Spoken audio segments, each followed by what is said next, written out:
ಪಕ್ಷ ಸಮಸ್ಯೆ ಇಲ್ಲ, ಸಮುದಾಯಗಳ ಸಮಸ್ಯೆ ಇಲ್ಲ, ಧರ್ಮದ ಸಮಸ್ಯೆ ಇಲ್ಲ, ಆದ್ರೆ ಮಾಡ್ಬೇಕು ಅನ್ನೋ ಮನಸ್ಸು ಸರ್ಕಾರಕ್ಕೆ ಬೇಕು, ಅಲ್ಲಿದ್ದಂತ ಅಧಿಕಾರಿಗಳಿಗೆ ಬೇಕು. ಅಧಿಕಾರಿಗಳು ಏನ್ ಮಾಡ್ತಾರೆ, ಈಗ ಮಿನಿಸ್ಟರ್ಗಳು MLA ಗಳು ಏನ್ ಮಾಡ್ತಾರೆ, ನಮ್ಮನ್ನ ಕರೆಸ್ಕೊಂಡು ಡಾಕ್ಯುಮೆಂಟ್ಸ್ ಕೇಳಲ್ಲ, ಒಂದು ಅಧಿಕಾರಿಗಳ ಹತ್ರ ಕೇಳ್ತಾರೆ. ಮುಜರಾಯಿ ಇಲಾಖೆಗೆ ಸಂಬಂಧಪಟ್ಟ ಅಧಿಕಾರಿಗಳು ನಾವು ಚಂದಾಗಿಲ್ಲ ಅಂದ್ರೆ ಚಂದಾಗಿಲ್ಲ, ನಿಮ್ಗೆ ಗೊತ್ತಲ್ಲ, ನಾವು ಚಂದಾಗಿದ್ದೀರ ಅಂದ್ರೆ ಚಂದಾಗಿದೆ. ಬಾಬು ಅವ್ರ ಹತ್ರ ಹೋಗ್ತೀನಿ. ಬಾಬು ಸರ್, ಏನ್ ಸರ್ ಕತೆ?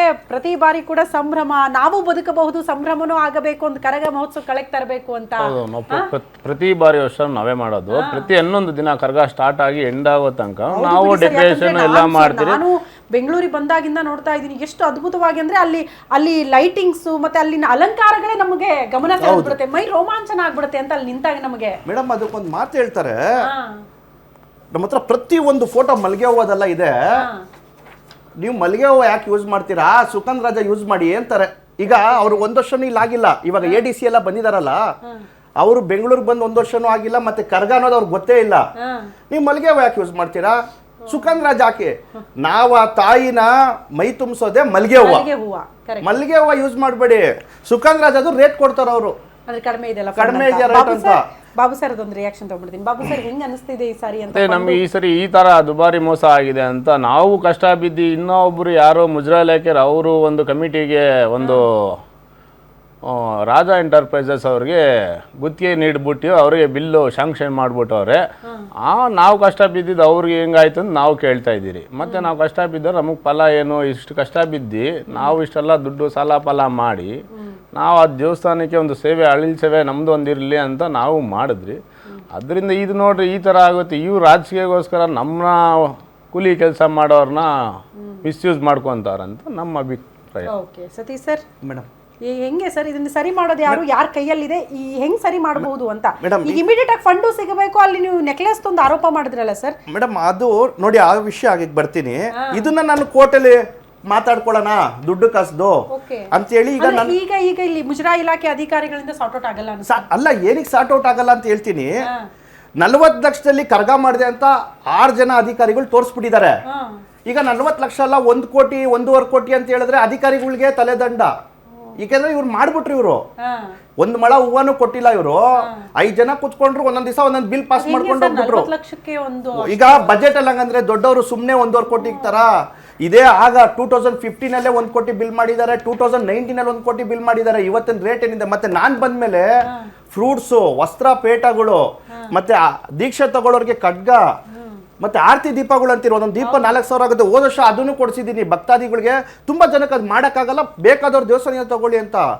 ಮತ್ತೆ ಹೊರಗಡೆ ಕಲ್ಚರಲ್ ಪ್ರೋಗ್ರಾಮು, ಜನ ಕಟ್ಲಿ, ಜಾತ್ರೆ ಅಂದ್ರೆ ಹೆಂಗಿರ್ಬೇಕು ಅನ್ನೋದು ಇದು ನಮ್ಮ ಜನಾಂಗಕ್ಕೆ ಎಲ್ಲರಿಗೂ ಗೊತ್ತು. ಸತೀಶ್ ಏನ್ ಮಾಡ್ತಾ ಇದಾರೆ, ಸತೀಶ್ ಬಂದ್ಮೇಲೆ ದೇವಸ್ಥಾನ ಯಾವ ಮಟ್ಟಕ್ಕಾಗಿದೆ ಅಂತ ಎಲ್ಲರಿಗೂ ಗೊತ್ತು. ಇದನ್ನ ಮಾಡಿ ಅಂತ ಸರ್ಕಾರ ನಮ್ಗೆ ಇನ್ನ sir madam DK Shivakumar sir ಒಂದು ಮಾತು ಹೇಳಿದ್ರು ಹೋದ ವರ್ಷ, ಅವ್ರನ್ನ ಇನ್ವೈಟ್ ಮಾಡಕ್ ಹೋದಾಗ, ನೋಡಪ್ಪ ಸತೀಶ್ 2 ಕೋಟಿ ತಗೊಳ್ರಿ, ಇನ್ನೇನಾದ್ರೂ ಎಕ್ಸ್ಟ್ರಾ ಮಾಡು, ಇನ್ನ ವಿಜೃಂಭಣೆಯಿಂದ ಮಾಡು ಅಂತ. ಆದ್ರೆ ಈ ಅಧಿಕಾರಿಗಳು ಕರ್ಗ ಆದ್ಮೇಲೆ ಏನ್ ಮಾಡ್ತಾರೆ, ನೀವು ದುಡ್ಡು ವೆಚ್ಚ ಮಾಡಬಾರ್ದು, ನಾವ್ ಯಾವ್ದಕ್ಕೂ ಬಿಲ್ ಸೇರ್ಸಲ್ಲ. ಅಲ್ಲ ಸತೀಶ್ ಸರ್, ಒಂದ್ ಹೇಳಿ, ಈಗ ಕರಗ ಮಹೋತ್ಸವ ಆಗೋಕ್ ಮುಂಚೆ ಇಂತಿಷ್ಟು ಬಜೆಟ್ ಅಲ್ಲಿ ನೀವು ಮಾಡ್ಬೇಕು ಅಂತ ಹೇಳ್ಬಿಟ್ಟಿದ್ರ ನಿಮಗೆ 40 ಲಕ್ಷ ಮಾಡಬೇಕು ಅಂತ?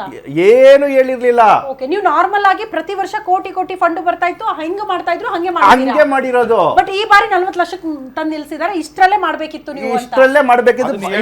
ಬಟ್ ಮಾಡೋಕ್ಕೂ ಮುಂಚೆ ಹೇಳ್ಬಿಟ್ಟಿದ್ರೆ ಕ್ಲಾರಿಟಿ ಸಿಕ್ಬಿಡೋದು. ಮೇಡಮ್ ನಾವು ಕರ್ಗದ ದಿವಸ ಇದಾಯ್ತು, ಇದು ವಿಷಯ ನಮಗ್ ಬರ್ತಾ ಇದ್ದಂಗೆನೆ ಆಲ್ರೆಡಿ ಎಲ್ಲರೂ ಪಾಪ ಇವರೆಲ್ಲ ದುಡ್ಡು ಹಾಕಿ ಮಾಡ್ಬಿಟ್ಟಿದ್ದಾರೆ.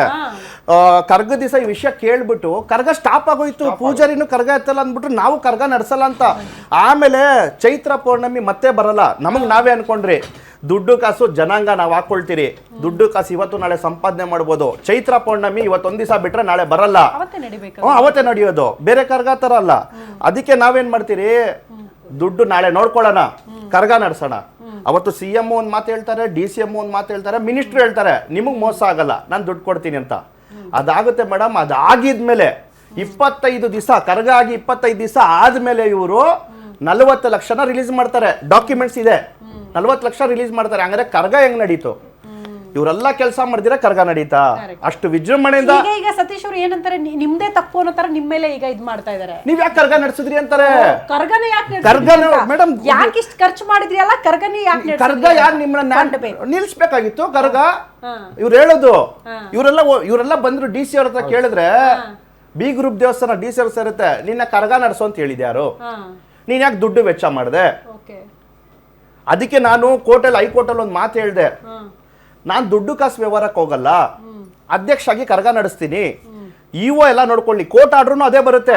ಇವತ್ತು ನಾನು ಇವ್ರಿಗೆ ನ್ಯಾಯ ಕೊಡ್ಸೋದು ಇಷ್ಟು ಲೇಟ್ ಆಗಿದೆ ಏನಕ್ಕಂದ್ರೆ ನಾನು ದುಡ್ಡು ಕಾಸಿಗೆ ಎಂಟ್ರಿ ಆಗಲ್ಲ ಅಂತ ಹೇಳಿರ್ತೀನಿ. ಅದಕ್ಕೋಸ್ಕರ ಇವ್ರನ್ನ ಕೇಳಕ್ಕೆ ಬಿಟ್ಟೆ, ನೀವೇ ದುಡ್ಡು ಕೇಳಿ, ನೀವು ಕಷ್ಟಪಟ್ಟಿದ್ದೀರಾ ನೀವು ಕೇಳಿ ಅಂತ. ಇವ್ರಿಗೆ ಹೋದ್ರೆ ಒಂದು ಹೆಂಗಸರು ಅಂತಾನು ನೋಡ್ದಿರಾ, ಏಯ್ ಹೋಗು ಅಂತಾರಂತೆ. ರೆಸ್ಪೆಕ್ಟ್ ಇಲ್ಲ. ನೀನ್ ನನ್ನ ಕೇಳಿ ಕರ್ಗ ಮಾಡ್ದ ಹೋಗು ಅಂತಾರಂತ. ಅಂದ್ರೆ ಇವ್ರಿಗೆ ನಮ್ಮ ದೇವ್ರಾಗ್ಲಿ ನಮ್ಮ ಹಿಂದುತ್ವ ಆಗ್ಲಿ ಇದೆಲ್ಲ ಬೇಕಾಗಿಲ್ಲ. ಇವ್ರಿಗೆ ಲಂಚ ಕೊಟ್ರೆ ದುಡ್ಡು ಲಂಚ ಕೊಟ್ರೆ ಆಗ್ಬಿಡುತ್ತಾ ಕೆಲಸ? ಮೇಡಮ್ ಇದನ್ನ ನಾವು ಅವಾಗಲೇ ಕೊಟ್ಟಿದ್ರೆ ವಾಪಸ್ ಬರ್ತೀನಿ ಸತೀಶ್ ಸರ್. ಲಂಚ ಕೊಟ್ರೆ ಕೆಲಸಗಳಾಗತ್ತೆ. ಕರಗ ಮಹೋತ್ಸವ ಯಾರು ಮಾಡಂತ ಹೇಳಿದ್ರು, ಯಾಕೆ ಮಾಡಿದ್ರಿ ಅನ್ನೋ ಪ್ರಶ್ನೆಗಳು ಮುಜರಾಯಿ ಇಲಾಖೆ ಅಧಿಕಾರಿಗಳಿಂದ ಬರ್ತಾ ಇದೆ ಅಂತೆ. ಕಾರಣ ನಿಮ್ಗೆಲ್ಲ ಗೊತ್ತಿರಬಹುದು, ಧರ್ಮರಾಯ ಸ್ವಾಮಿ ದೇವಸ್ಥಾನ ಇದೆಯಲ್ಲ, ಇದು ಕೂಡ ಮುಜರಾಯಿ ಇಲಾಖೆಗೆ ಸಂಬಂಧಪಟ್ಟಂತೆ ಅದರದೇ ಒಳಗೊಂಡಂತ ದೇವಸ್ಥಾನ ಇದು. ಹಾಗಾಗಿ ಏನೇ ಆಗಬೇಕು ಅಂದ್ರೂ ಕೂಡ ಮುಜರಾಯಿ ಇಲಾಖೆ ಅಧಿಕಾರಿಗಳ ಪರ್ಮಿಷನ್ ಬೇಕು. ಪರ್ಮಿಷನ್ ಕೊಟ್ಟು ಈಗ ಫಂಡ್ ಕೇಳೋದಕ್ಕೆ ಹೋದಾಗ ನಿಮ್ಗೆ ಯಾರ್ರಿ ಮಾಡಂತ ಹೇಳಿದ್ರು, ಅಷ್ಟೇ ಯಾಕ್ರಿ ದುಂದು ವೆಚ್ಚ ಮಾಡಿದ್ರಿ ಅಂತ ಪ್ರಶ್ನೆ ಮಾಡಿದ್ರೆ ಹೆಂಗೆ? ಆಲ್ರೆಡಿ ಕೆಲಸಗಳನ್ನ ಮಾಡಿದೀವಿ, ನಾವು ಹೆಂಗ್ರಿ ಜೀವನ ಮಾಡೋದು ಅಂತ ಕೇಳ್ತಿದ್ದಾರೆ ಪಾಪ ಕೆಲಸ ಮಾಡಿದವರು.